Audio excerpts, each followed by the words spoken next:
Good afternoon, everybody, and thank you for coming to my presentation about my thesis titled The Development of a C-State Informed Deep Learning-Based Navigational System.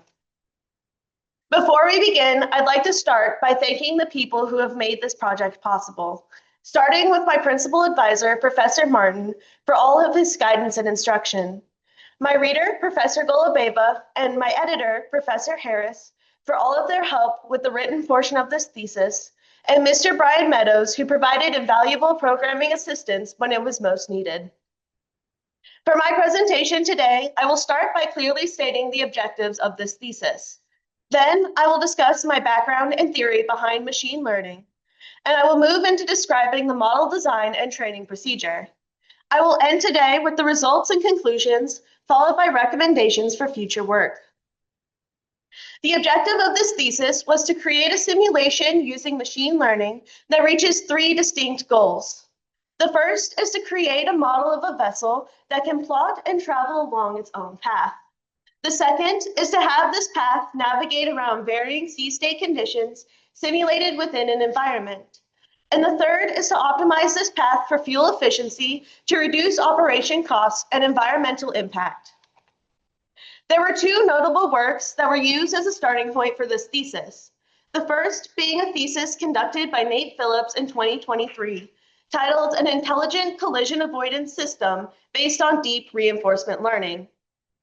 Phillips used Unity, a video game development software, to create a model of a vessel that was equipped with sensors, as seen in the figure on the screen, to detect both stationary and moving objects and navigate around them to reach a target.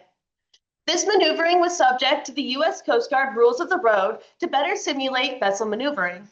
His work is what inspired me to create the model I'm telling you about today. Similar to Phillips, Sun et al. Used Unity as a simulation environment to model a vessel using machine learning and compare their simulation to known algorithms for collision avoidance. Both of these sources proved to be valuable resources for understanding the scope of Unity and giving me a place to begin. The simulation I have created uses machine learning to train an agent to plot a path and navigate complex conditions. But what is machine learning and what do you need for it? To explain the basics of machine learning, I am going to use the example of training a dog, as the fundamental steps are very similar. The process of developing a machine learning agent begins with the agent. This is the piece of code that is going to be exploring and interacting with an external environment. In this example, the agent is the dog. The agent must be given a task, say for this dog example, teaching it how to shake your hand. If you don't give an agent a task, it's just going to sit there unmoving or move randomly through the environment with no purpose. Some perception of the external world must be given to the agent. In the dog example, this is the dog's eyes, ears, and nose that allow it to explore the world around it. For an agent, this is often done through sensors and inputs. Finally, we get to training. Training is where the agent begins navigating the environment, and it's up to the developer to reward events that are wanted and correct those that are not. This is done through a point system, and small amounts can be given for small events and can be increased for more significant events. With enough training and reinforcement, you'll find that a dog completes actions on its own or on command. If done correctly, your agent will do the same. With the basics of how each aspect of machine learning works from a developer and user perspective, we can now take a more technical look at how neural networks operate.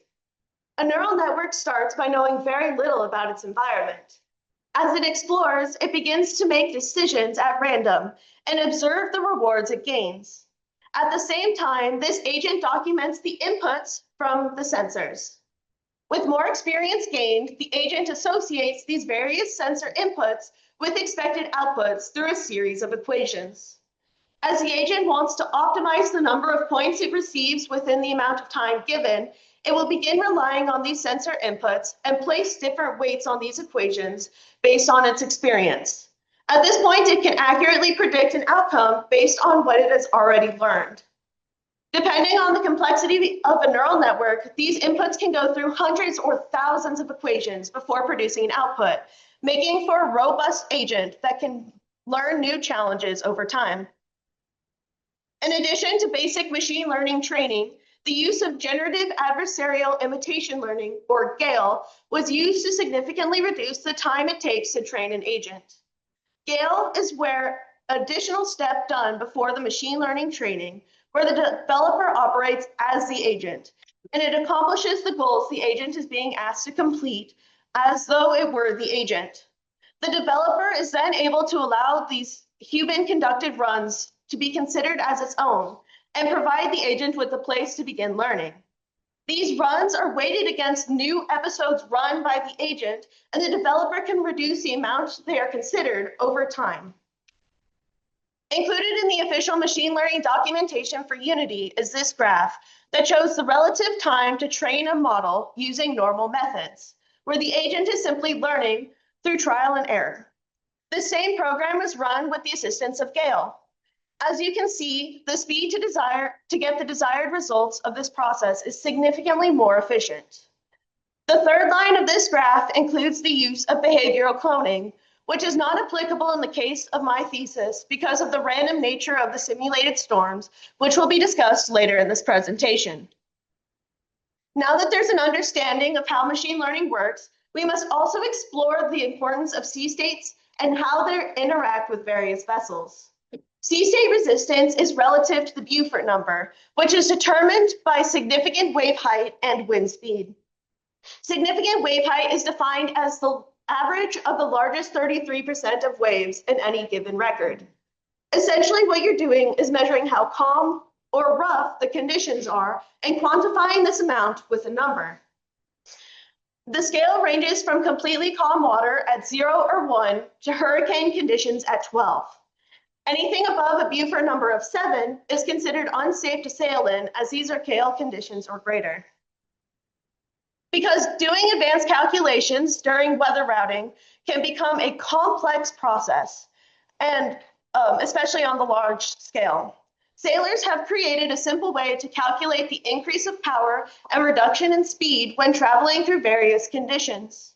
Here, you can see the Beaufort number clearly stated. Please note that this value only goes up to 7, as anything higher is considered too dangerous to sail through. For each Beaufort number, we see a corresponding power increase, representing the amount of additional power it takes to travel through these stretches of water.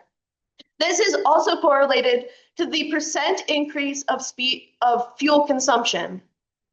For each Beaufort number, while the power increases, the speed to travel through this water also decreases. And here we can see that decrease. It should be noted that the first few states begin with minimal to no effect on the ship and increase at an exponential rate for both speed and power as the conditions worsen. Now that we have an understanding of the basic principles in use, let's focus on the model that was developed for this thesis. The program used for this thesis is Unity, a video game development software that primarily uses C#. This is the software that was used by Phillips in 2023, as my original intentions were to continue his model before differences in scope adjusted these plans. Although there were a variety of programs considered, Unity was selected because of its great included AI and machine learning capabilities. This includes the use of GAIL. Because of its wide range of applications, Unity has a significant amount of help forums and tutorials that were heavily utilized during development. Finally, Unity was selected because of its accessibility. This program is a free resource for students and proves that anybody with the idea or desire can develop programs like this without expensive or fancy equipment. This is the environment that was created for the purpose of this thesis.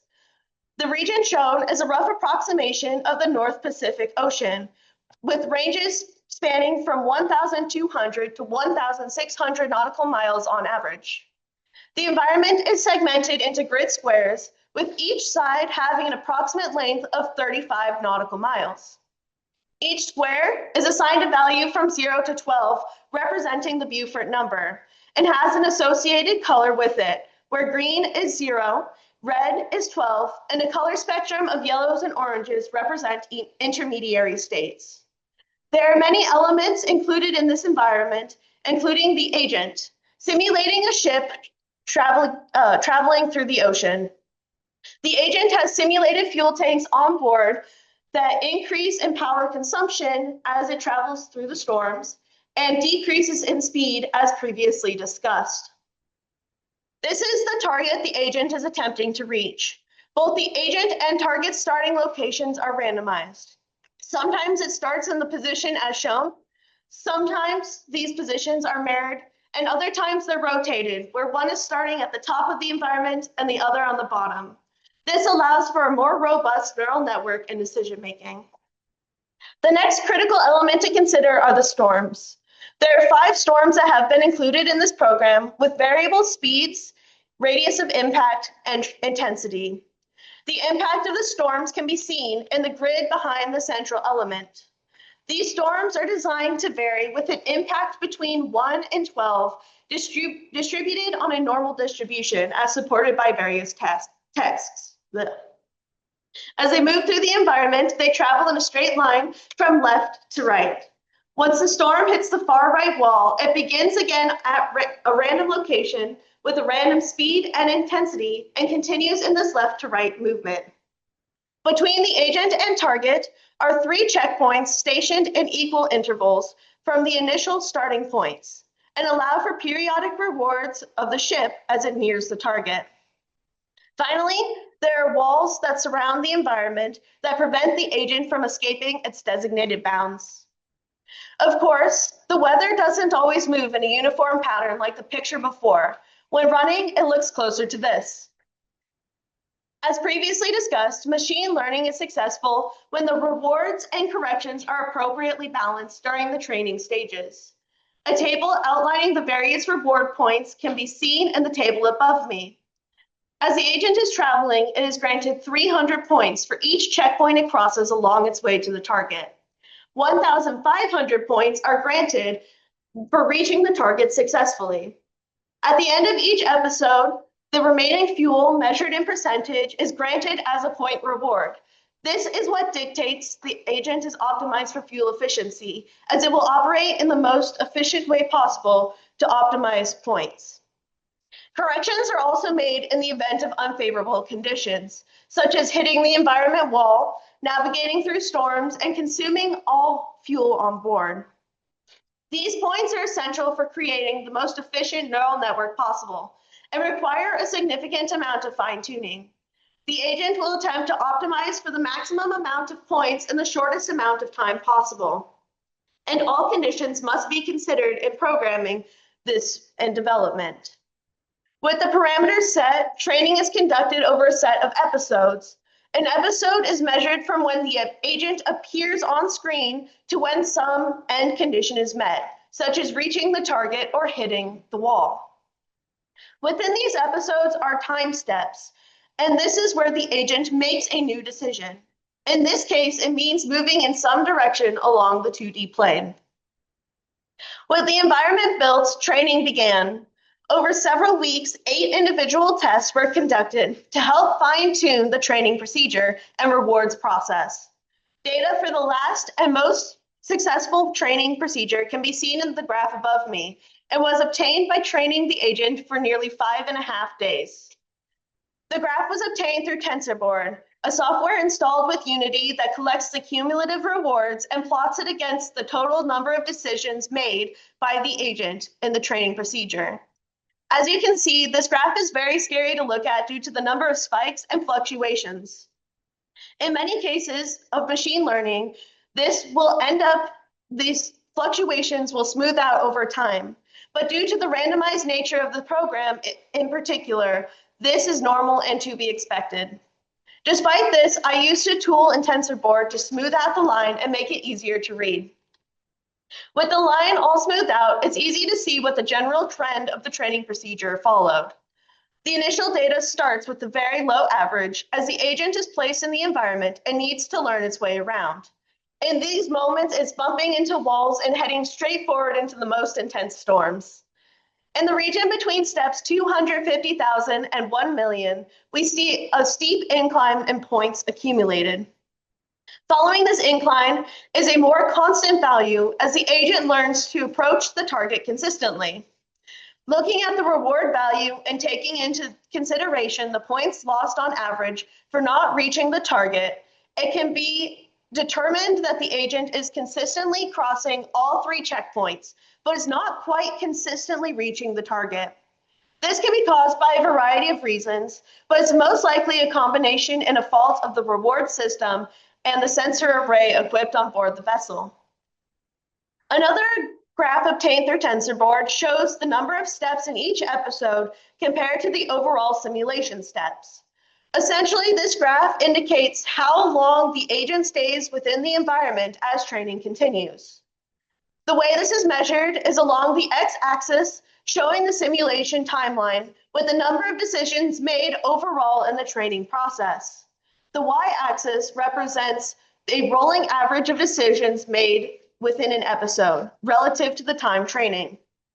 Because of the upward motion indicating longer episode lengths as time goes on, the averages on the far left of the graph have more shorter episodes included in this average than those on the right. As before, this is the raw data obtained through TensorBoard and from the final test conducted. This line was also smoothed out to get the following results. Here we can see a line that moves in the positive upward direction throughout training, and this is a very good sign. The early stages show very short episode lengths as the agent is learning where the wall boundaries and storms are. In the same 250,000 to 1 million steps range as previously described, we see a steep incline as the agent lasts longer within the environment and approaches the target more consistently. After a brief plateau, we see another steady incline as the agent gains confidence to navigate further around its environment and explore its surroundings. This shows an improvement in navigational confidence. With these results, what conclusions can we draw? For this thesis, we see an intricate environment was made to simulate storms. An agent was trained to navigate this environment, and while it learned to navigate close to the target, it was unable to consistently reach it. However, these results show that the agent gained confidence and understanding of the environment to receive close to ideal goals. Many lessons were learned throughout this program about how machine learning works and how it perceives an environment and accomplishes its goals. Looking forward, there are many ways this research can be continued. The first recommendation is to use the environment created to include increased perception and obstacles while fine-tuning the rewards table and optimize results. This program can be further expanded to include accurate weather data to better simulate real-world conditions. Finally, an analysis between the agent and the environment can be conducted to have a better understanding of their relationship. I would now like to invite Dave back up so we can answer any questions you may have. Thank you all very much for your time.